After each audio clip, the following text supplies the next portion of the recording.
भाई, हम टोपी पहनेंगे, हिजाब पहनेंगे, नकाब पहनेंगे, दाढ़ी छोड़ेंगे, कोई भाई का लाल हमको नहीं रोक सकता इंशाअल्लाह ताला। कोई भाई का लाल नहीं रोक सकता।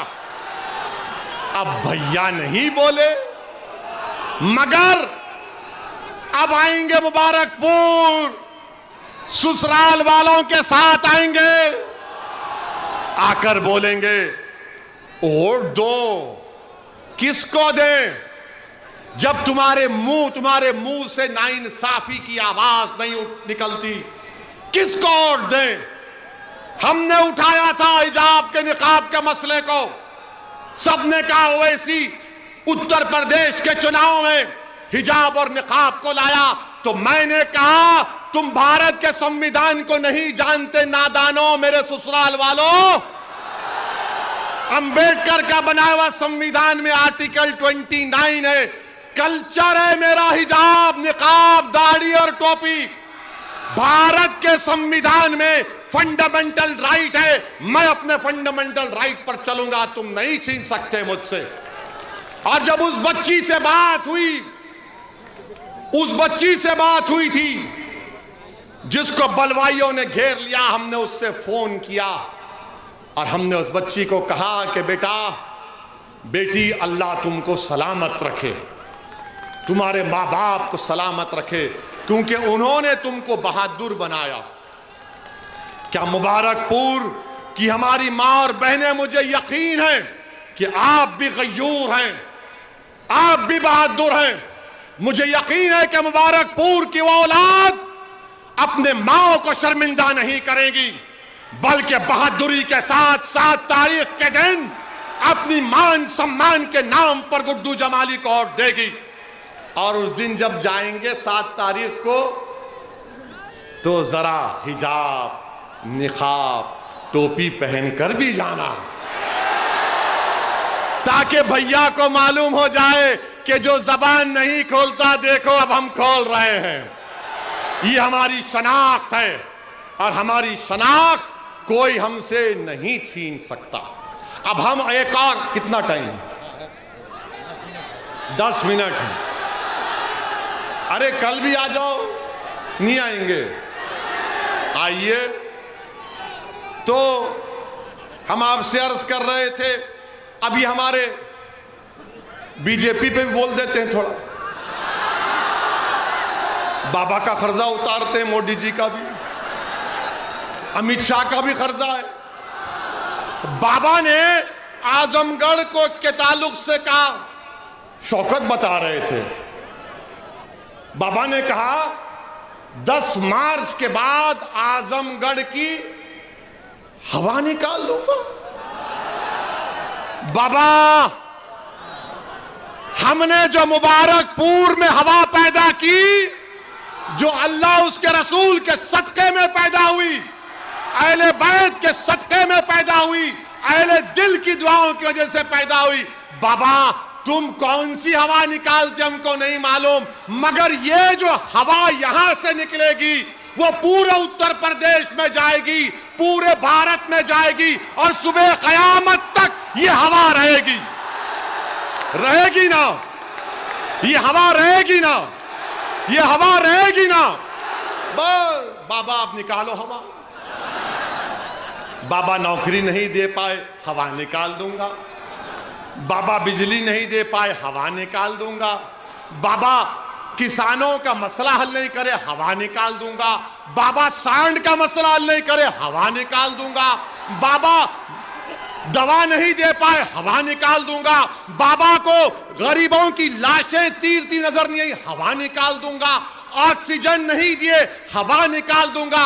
अरे बाबा, जब गरीब ऑक्सीजन की हवा के लिए तड़प रहा था, आप नजर नहीं आए। कोविड में अगर मुबारकपुर में कोई नजर आया जो गरीबों के दरमियान में था, जो अपनी इस्तिताअत के मुताबिक कोशिश कर रहा था, उसका नाम क्या था? गुड्डू जमाली था, गुड्डू जमाली था। क्या अखिलेश यादव नजर आए लॉकडाउन में? वो तो लंदन में थे, मालूम हुआ लंदन में थे।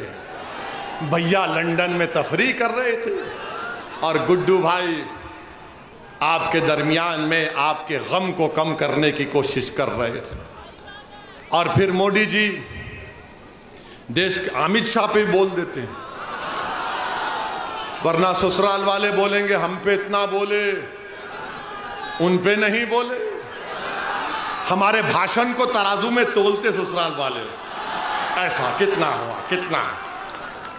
अबे क्या टमाटर खरीद रहे तुम यहाँ के हैं? अमित शाह साहब के बारे में आपने सुना, कितने ज्ञानी है वो, बहुत ज्ञानी है। हाँ, अमित शाह साहब ने उत्तर प्रदेश युवाओं से कहा कि जो युवा हमको वोट दे देगा, जो 12वीं के बाद इंटर में जाएगा, हम उसको लैपटॉप सेलफोन देते। हाय हाय हाय, ये तो हमारे ससुराल वालों से भी बड़े ज्यादा बात कर गए। 12th के बाद इंटर, ये हमको पता नहीं था मोदी जी। क्या आपने भारत को बना रहे हैं, देश के होम मिनिस्टर हैं। अभी हमको कल एक और वीडियो किसी ने भेजा, नहीं मालूम सच है या नहीं मालूम। उस वीडियो में था, कहीं पर अमित शाह भाषण दे रहे थे, तो भाषण में कहा मैं यहां पर फुला तारीख को 2070 में आया था। हैं? हैं? 2070 में आया? हैं? ये हमारे बुजुर्ग इमाम गजाली बोले कि आलम अरवाह में मैंने कुछ बोल दिया था, ये तो उल्टा बोल रहा हूं। 2070 में मैं आया था, ये वापिस कैसा आ गए? फिर 2070 से 22 में वापिस आ गए। वाकई में शाह है ये, वाकई में शाह है, मान लिया। आपके कशो करामात को मान लिया कि आप जो है 40 साल पीछे पलट के आ गए। वाह, 2070 में आया था, अब 2022 में आया। अब हमारे मीडिया के लोग जो मोदी को चाहने वाले बोलेंगे यार वैसे ही तो एक को पकड़ क्यों लेता है इसको, है? स्लिप ऑफ द टंग, जबान फिसलती है। हमारी नहीं फिसली आज तक, फिसली हमारी जबान? हम किसी समाज के खिलाफ बोले, किसी मजहब के खिलाफ बोले, हाँ अखिलेश के खिलाफ बोले, मोदी के खिलाफ बोले, योगी के खिलाफ बोले, और बोलते रहेंगे। हमारा संविधान का हक है। अब आप देखिए मोदी जी, अभी 5 मिनट है, अने फिक्र मैं आपका हो गया, मैं मुबारकपुर का हो गया अल्हम्दुलिल्लाह। आपने असदुद्दीन अवैसी को खरीद लिया है, और ईमानदारी से कह रहा हूं अल्लाह जब तक जिंदा रखेगा इंशाअल्लाह ताला, ना मैं गुड्डू भाई को छोड़ूंगा ना आपको छोड़ने वाला हूं। मोदी जी ने क्या कहा कि उत्तर प्रदेश की जनता हमको वोट दे रही है क्योंकि वो मोदी का नमक खाए। नहीं मोदी जी, हम देश का नमक खाए हैं और खाते रहेंगे, हम तुम्हारा नमक नहीं खाए हैं। हम जहर खाना पसंद कर लेंगे, मोदी का नमक खाना नहीं पसंद करेंगे। हम देश का नमक खाकर आगे बढ़े हैं, हमारी माओ ने हमको देश का नमक खिलाया है। मोदी जी में इतना अहंकार है, अपने आप को दिल्ली के बादशाह सलामत समझ रहे हैं, वो अब चौकीदार नहीं रहे। और मोदी जी कह रहे हैं कि मैं 10 मार्च के बाद सांड का मसला हल करूंगा। मोदी जी 7 साल से चाय पीकर आप सो गए थे क्या?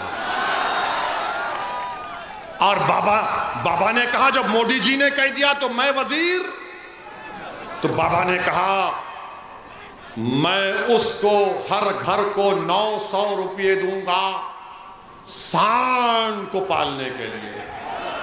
अरे बाबा, तुमने मदरसा मॉडर्नाइजेशन में तनख्वाह नहीं दी, टीचर की भर्ती नहीं की, डॉक्टर की भर्ती नहीं की, नर्सेस की भर्ती नहीं की, नौकरियों की भर्ती नहीं की, ऑक्सीजन नहीं दिया, कुछ नहीं दिया बाबा।